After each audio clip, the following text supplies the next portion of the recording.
Magic of Radio, ABC News correspondent. Good morning, Molly Hunter.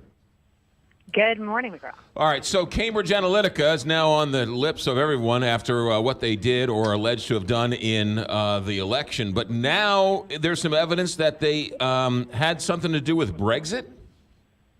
That's right. This is bigger than we thought, and I imagine it's still growing. So yesterday, we heard from Chris Wiley. He was one of the first whistleblowers for Cambridge Analytica, a former employee, and he gave about 3.5 hours of testimony to British politicians that he said two things, basically. He said, one, many more than 50 million Facebook accounts. So I know that we'd heard that original 50 million number. He said this was way, way bigger. And the second allegation is he basically has said Brexit was won through fraud.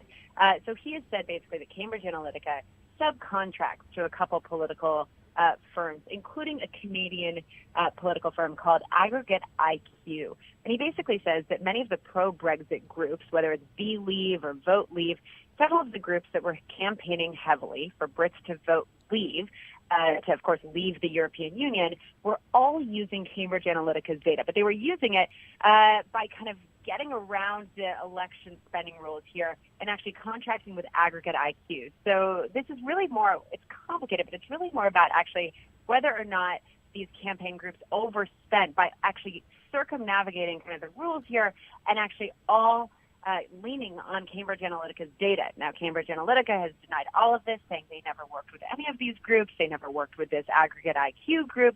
But really, Chris Wiley is saying not only did they overspend, but they all bought this data from Cambridge Analytica, even if it was a little bit around the bout. Yeah. How much money is he saying that they overspent? In other words, how much money did they go past the campaign finance limits? Well, so we don't really have a firm number, but it's millions. He said Vote Leave, which is one of those official numbers, officially spent £6.7 million, so about pushing $10 million. So it's just below the limit. But basically, he said that all of those groups spent about that much too. But you're really funding them the same Cambridge, the same data graphs. You're buying the same from the same data company, which is completely against the rules over here. Right. And the idea was that Cambridge Analytica knows who to target and who to sort of manipulate with their commercials? Exactly. So one of these firms, this Canadian political firm, Aggregate IQ, basically bought Cambridge Analytica's data, had access to Cambridge Analytica data, then ran commercials for these pro-Brexit groups. These pro-Brexit groups colluded, worked together, and they all targeted the same voters using this same data. Now, they were all targeting about 5 to 6 million voters. They felt that if they came out, then Brexit would win.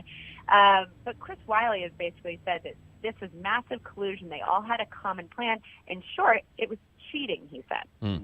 Why is Chris Wiley coming out now? A lot of people have asked this. There have been a couple of high-profile former employees come out. Of course, Cambridge Analytica says, you know what, Chris Wiley wasn't high-profile. He didn't know very much, just a contractor for us. None of this is true. Chris Wiley says he got very uncomfortable after the 2016 election, and he got increasingly uncomfortable after Brexit and thinking about the role that he had played in it. But it's not really clear why, the last 2 weeks we've seen his name a lot. He's been giving lots of interviews, including to ABC News, talking about it. Not sure what kind of gain or harm he actually may come to, of course, by speaking out now. Molly, we all know Brexit has been a nightmare over in Europe. How is this news hitting with all of the controversy with Brexit? Oh, it's massive news. It confirms kind of all of the everyone who wanted to remain in the European Union. This confirms all of their biases about that vote. Many people cried right after that vote that, it had been, manipulated. It hadn't been a true vote. People didn't know what they were voting for. There was false information. This confirms, of course, that side of the story. For the rest of Europe, I think they're quite nervous that if this is possible, that this vote was manipulated in any way, or that this vote was in any way fraudulent. This has serious implications. So this is front page news over here, McGraw. The Brexit vote was a non-binding vote. Is there any chance of this changing the conversation about Brexit?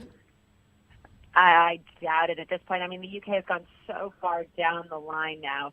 They've triggered what they call Article 50. They've started kind of negotiating some unilateral and bilateral, I should say, deals with other, bodies. I can't imagine the UK turning around now, but this is really big news. And I think the other thing that the UK, British politicians here, and European politicians were watching for is to get a little bit more of an explanation from Facebook itself. We have heard that Mark Zuckerberg is testifying before Congress.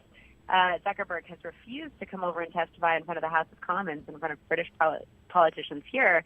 So that's a big deal as well. I mean, I can't imagine, McGraw, this actually turning around the Brexit move. Yeah, Molly Hunter, live in London, ABC News correspondent. Molly, great.